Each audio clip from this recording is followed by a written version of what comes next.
Salam Geografi. Hai, berjumpa lagi dengan saya, Bapak Rian dalam pelajaran Geografi. Nah, tahukah kalian perbedaan dari kedua gambar ini? Ya, tepat sekali.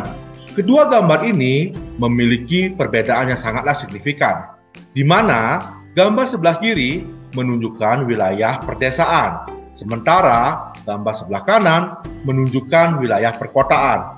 Dan pada hari ini, kita akan belajar mengenai struktur keruangan desa dan kota.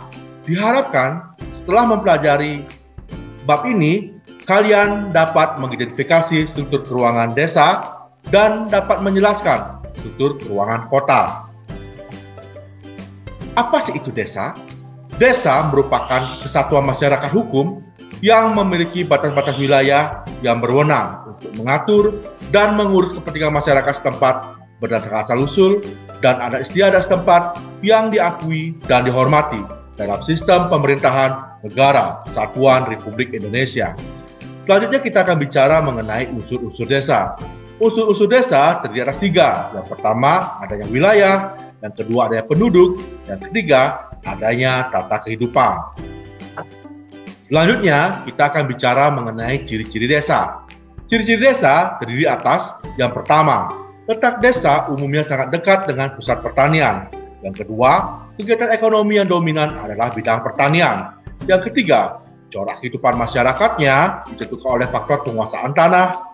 Yang keempat, terjadinya kontrol sosial yang bersifat personal atau pribadi dalam bentuk tatap muka. Dan yang kelima, ikatan sosial masyarakatnya sangat kuat sebagai suatu paguyuban. Selanjutnya kita akan bicara mengenai potensi desa. Potensi desa dapat dibedakan menjadi 2. Yang pertama, potensi fisik. Yang kedua, potensi non-fisik. Potensi fisik terdiri atas yang pertama, tanah. Tanah menjadi sumber tambang dan mineral, sumber mata pencarian, dan sumber mata penghidupan. Selanjutnya ada air. Air dalam bentuk sumber-sumber air memiliki potensi untuk berbagai keperluan. Selanjutnya ada iklim. Iklim merupakan kondisi alam yang berperan penting dan berpengaruh terhadap kehidupan desa agraris. Selanjutnya ada ternak. Ternak dalam arti sebagai sumber tenaga dan sumber bahan pangan. Dan terakhir ada manusia. Manusia memiliki 2 potensi utama, yaitu potensi tenaga dan kemampuan berpikir. Selanjutnya kita akan bicara mengenai potensi non-fisik desa, yang terdiri atas yang pertama, budaya gotong royong menyimpan kekuatan berproduksi dan kekuatan membangun atas dasar kerjasama dan saling pengertian. Yang kedua, lembaga-lembaga sosial, pendidikan, dan organisasi-organisasi sosial desa dapat memberikan bantuan sosial serta bimbingan dalam arti yang positif. Yang ketiga, aparatur desa atau pamong desa yang disiplin akan menentukan kelancaran dan ketertiban pemerintahan desa. Selanjutnya kita akan bicara mengenai perkembangan desa. Terdapat 3 model perkembangan desa. Yang pertama, desa swadaya. Yang kedua, desa swakarya. Yang ketiga, desa swasembada. Yang pertama, desa swadaya, di mana perkembangan desa swadaya ini memiliki ciri-ciri. Yang pertama, jenis mata pencarian penduduk pada umumnya berjenis homogen atau sejenis, dan hasilnya hanya untuk kebutuhan rumah tangga sendiri. Yang kedua, adat istiadat masih bersifat mengikat masyarakatnya. Yang ketiga, hubungan antar masyarakat terjalin sangat erat, dan pengawasan sosialnya menjadi tanggung jawab keluarga. Yang keempat, perangkat yang digunakan masih sangat sederhana, sehingga tidak menunjang produktivitas. Dan yang kelima, sarana dan prasarana kehidupan masih sangat kurang. Yang kedua, ada desa swakarya, di mana jenis mata pencariannya mulai ada penambahan, sehingga menjadi bermacam-macam atau heterogen. Yang kedua, adat istiadat mulai mendapat pengaruh dari luar, sehingga mempengaruhi pola berpikir. Yang ketiga, teknologi sederhana mulai muncul, sehingga meningkatkan produktivitas. Yang keempat, sarana dan prasarana kehidupan mulai ada peningkatan.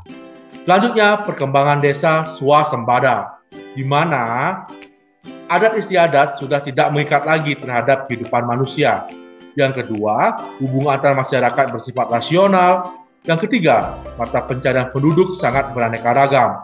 Yang keempat, adanya teknologi modern yang mendorong peningkatan produktivitas. Dan yang kelima, sarana dan prasarana sudah mulai lengkap. Selanjutnya kita akan berbicara mengenai pola keuangan desa.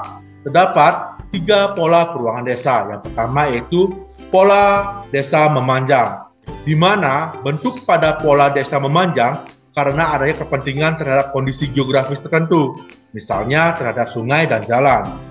Permukiman penduduk berdiri sebelah kanan dan kiri sungai atau jalan tersebut. Yang kedua ada dikenal sebagai pola desa tersebar, di mana bentuk dan pola desa yang tersebar terdapat di daerah berlereng, karena setiap penduduk berusaha mencari tempat yang rata untuk mendirikan rumah. Yang ketiga itu ada pola desa mengelompok. Bentuk dan pola desa mengelompok terjadi karena penduduk mencari sumber-sumber tertentu, misalnya tanah yang subur dan sumber air.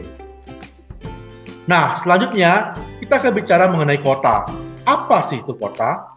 Kota adalah bentang budaya yang ditimbulkan oleh unsur-unsur alami dan non-alami dengan gejala-gejala pemusatan penduduknya yang cukup besar serta corak kehidupan yang bersifat heterogen dan materialistis.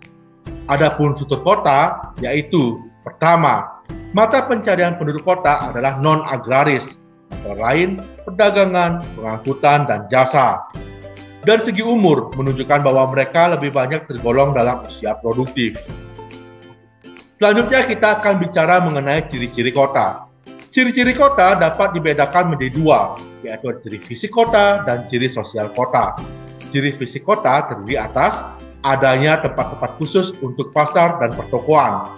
Yang kedua, adanya tempat-tempat untuk parkir. Dan yang ketiga, adanya tempat-tempat rekreasi dan olahraga. Selanjutnya, ciri-ciri sosial dari kota yaitu terjadinya pelapisan sosial ekonomi. Yang kedua, munculnya sifat individualisme. Yang ketiga, toleransi sosial rendah. Yang keempat, adanya jarak sosial. Dan yang kelima, adanya penilaian sosial. Selanjutnya kita akan berbicara mengenai jenis-jenis kota.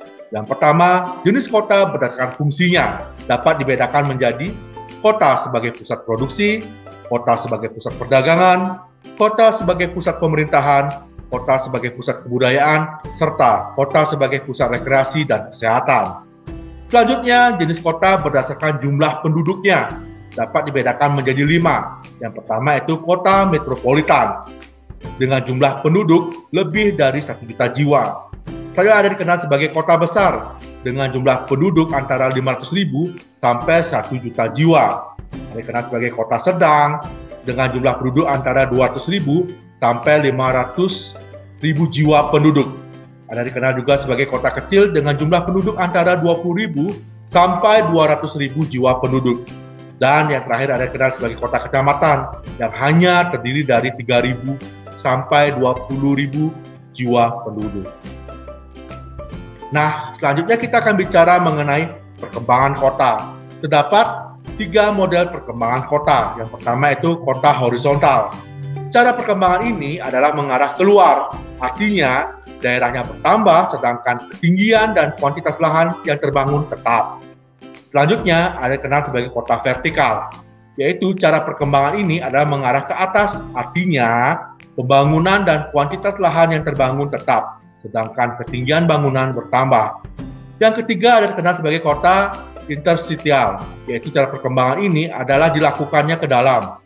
Artinya daerah dan ketinggian bangunan rata-rata tetap sama, sedangkan kuantitas lahan yang terbangun bertambah. Nah, selanjutnya kita akan bicara mengenai teori perkembangan kota. Terdapat 3 teori perkembangan kota. Yang pertama yaitu teori konsentris.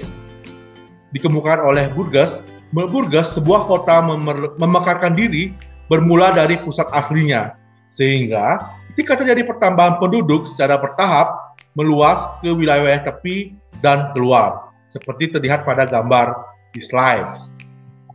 Selanjutnya, teori sektor.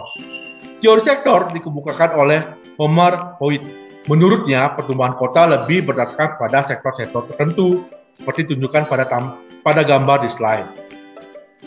Selanjutnya ketiga ada teori banyak inti atau teori pusat kegiatan berganda. Teori inti dikemukakan oleh Harris dan Ullman. Mereka menjelaskan secara khusus bahwa pertumbuhan kota yang bermula dari suatu pusat yang bentuknya menjadi rumit, hal itu disebabkan oleh munculnya pusat-pusat tambahan yang masing-masing akan berfungsi menjadi kutub pertumbuhan. Di mana teori banyak inti ini atau teori terpusat kegiatan berganda dapat dilihat gambarnya pada slide.